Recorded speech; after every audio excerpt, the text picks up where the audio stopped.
Bouh. Ouais, non, j'ai pas trouvé mieux comme intro.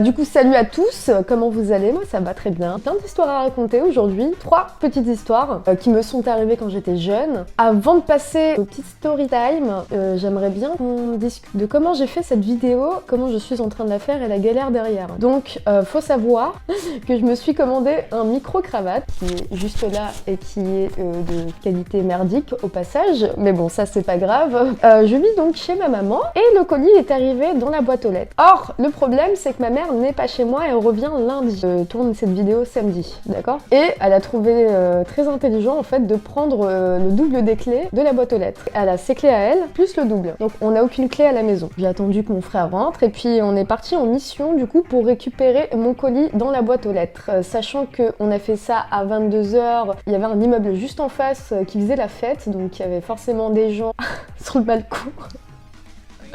Et qui nous regardaient en fait vandaliser notre boîte aux lettres. Je vous mets un petit extrait si jamais vous voulez rigoler. Le fourmier. Ah, fait chier, non. Tu l'as entendu tomber? Non. J'ai réussi à récupérer le colis sur moi. Je suis très content. Avec un outil et une pochette, on avait... Non, c'est incroyable quand même. Du coup, première histoire.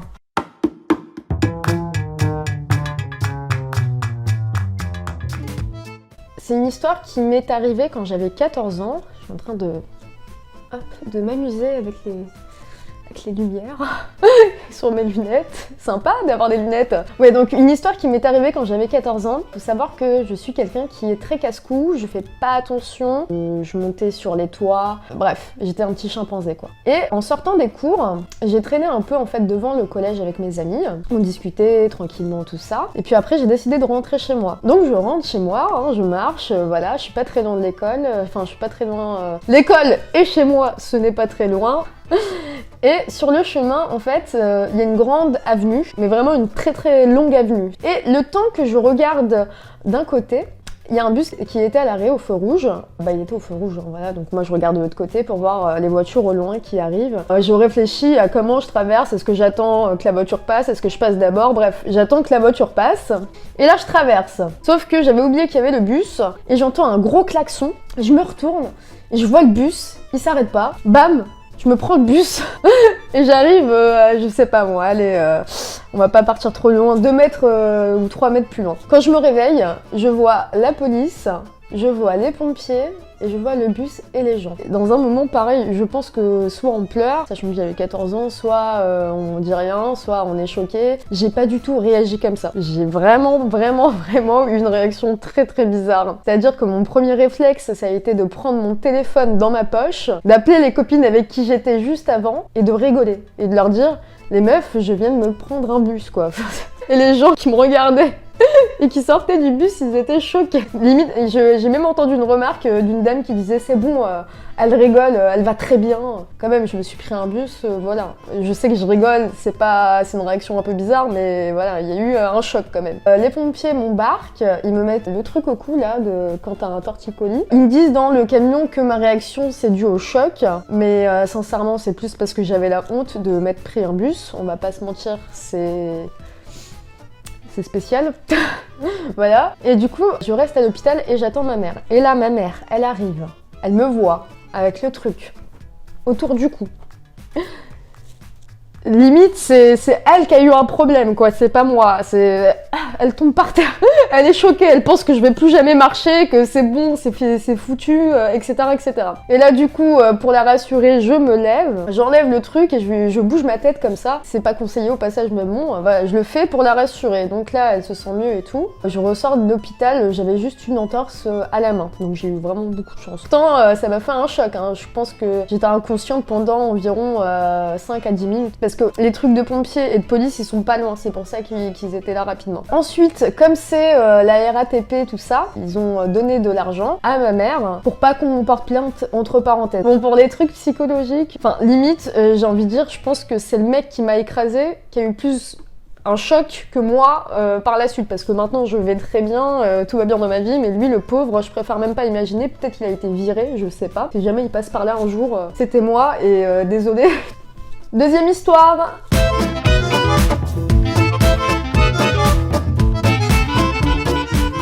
Alors du coup, pour la deuxième histoire, c'est encore plus con que l'histoire du bus. Vraiment, hein, ça c'est vraiment dû à ma stupidité. En fait, ce qui s'est passé, c'est que mes amis ont fait une soirée, j'avais 17 ans, quelque chose comme ça. Ils ont fait une soirée chez eux et j'y suis allée, donc j'ai bu de l'alcool.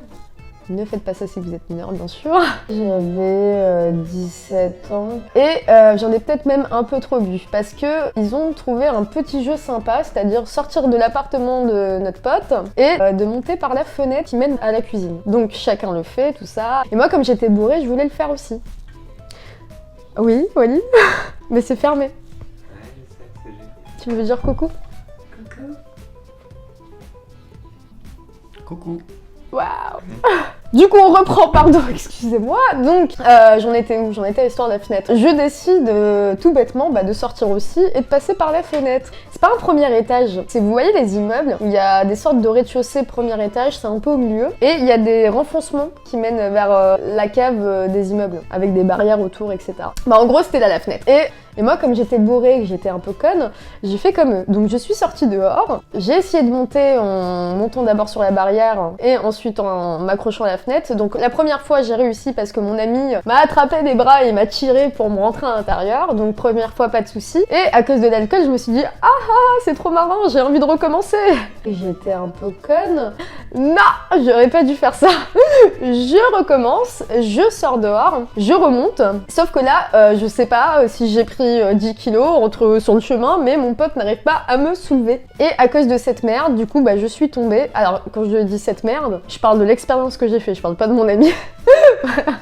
Et du coup, à cause de cette histoire, je tombe. Mon bras, il percute la barrière sur laquelle je suis montée. Donc je tombe sur les fesses, il n'y a pas de souci. Mais par contre, j'ai très très mal au bras. Et avec l'alcool, forcément, on fait encore plus de choses stupides. Donc moi, j'ai cru que c'était une entorse. Parce que j'avais une douleur, mais elle n'était pas incroyable étant donné que j'étais bourrée. Donc je me suis dit, c'est une entorse. Je vais continuer un peu la soirée, même si je souffre. Et après, je rentre chez moi. Donc je continue un peu la soirée, tout ça. C'est un peu n'importe quoi. Et je rentre chez moi. En rentrant chez moi, je m'installe tranquillement. Je mets même un petit coussin pour mettre mon bras dessus, pour être bien comme ça. Et je dors, tout simplement, voilà. Donc le lendemain, je me réveille. Et là, mon bras, enfin mon poignet plutôt, mon poignet, il est gonflé, mais de la taille de ma main, quoi. Et du coup, là, je me dis, bon, il y a peut-être un petit souci, faudrait peut-être que je le dise à ma mère. Sauf que le flip total de dire à ma mère que j'ai bu de l'alcool et que j'étais en soirée avec des copains, etc. Du coup, je lui ai raconté un petit mensonge, voilà, tout simplement. Je lui ai dit qu'on faisait du skateboard et que j'étais tombée, voilà. Donc elle me ramène à l'hôpital, ils me font des radios, ils font tout ce qu'ils ont à faire. Ils me disent qu'ils comprennent même pas comment j'ai fait pour dormir tranquillement toute la nuit parce que tout mon os dans le poignet était explosé, quoi. Sauf que bon, moi j'étais bourrée, je me souviens pas, j'ai eu l'impression que c'était une entorse. Donc ils m'ont mis du gaz hilarant, ils m'ont replacé quelques trucs dans le poignet et ensuite on a dû faire une opération. Ils ont dû me mettre des broches et je me suis tapé un plâtre pendant toutes les vacances d'été, donc la grosse haine. Voilà. Et faut savoir que j'ai une grande sœur et je lui ai raconté la vérité à elle. Donc je lui ai dit que la vérité c'est que j'étais en soirée, je suis tombée par une fenêtre, etc., etc. Et elle a trouvé ça intelligent d'aller le raconter à ma mère. Voilà. Sauf que le problème c'est que ma mère elle a tout confondu du coup et elle est venue me voir en me disant ouais ta sœur elle m'a dit que t'as fait du skateboard par la fenêtre. Enfin l'histoire elle est partie trop loin, c'était n'importe quoi. Mais du coup maintenant tout va bien, même si j'ai des petites croix en guise de cicatrices pour les broches. Mais sinon, tout va bien. Troisième histoire.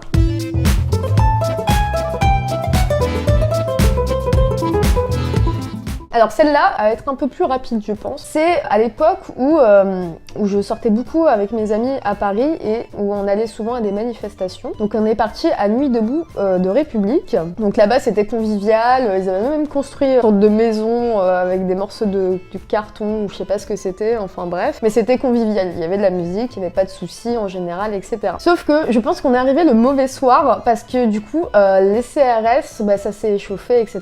Et les CRS ont dégagé tout le monde de la place. Donc pour nous dégager, c'était lacrymogène, etc.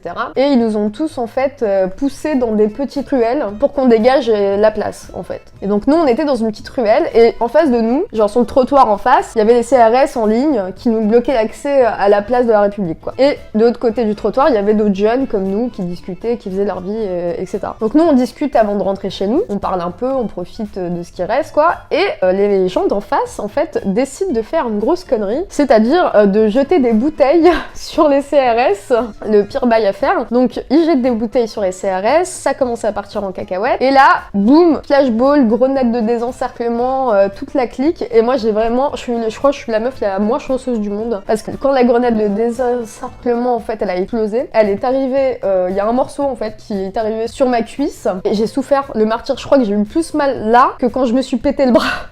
Donc il y a un morceau qui est arrivé, tout le monde est parti en courant, moi j'étais en train de courir mais j'étais en train de boiter en même temps.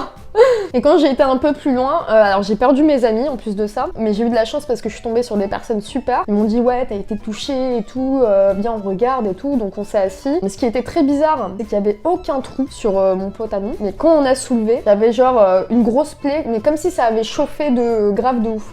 Et par la suite, après, je vais avoir un bleu énorme comme ça, mais ça, je vais le raconter. Et donc, je finis par retrouver mes amis, et par chance, vu que ces manifestations, donc forcément, il y a souvent des blessés, ça arrive. Il y avait aussi des pompiers de rue, donc ils ont regardé ma plaie, ils l'ont soignée, ils l'ont désinfectée aussi, et après, on est rentré. Alors par contre, faut savoir que j'avais très mal, c'est-à-dire dès que je posais mon pied, en fait, par terre, et que je m'appuyais dessus, je sentais la douleur dans ma cuisse, et c'était impossible de marcher. Du coup, mes amis, en fait, ils m'ont aidé à marcher et à rentrer. Et on a eu de la chance parce que sur le chemin, on a trouvé un caddie, donc ils m'ont foutu dans le caddie.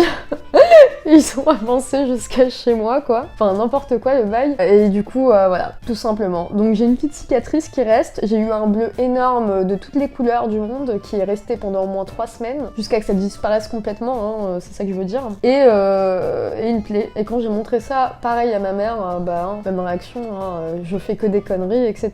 Et c'est la vérité, on va pas se mentir. Voilà. Bon, en tout cas, j'espère que ça vous a plu. Pour les prochaines vidéos, je suis très axée gaming, comme vous pouvez le voir. Donc ce sera surtout des jeux vidéo. Je ferai d'autres story time, je pense. Mais pas que, il y a aussi un truc qui me passionne, c'est les histoires d'horreur, les histoires de meurtre, etc. Donc je pense que je vais faire des recherches de ce côté-là et que je vais faire des vidéos sur ça aussi. Et si jamais, vous pouvez aussi me suivre sur ma chaîne Twitch.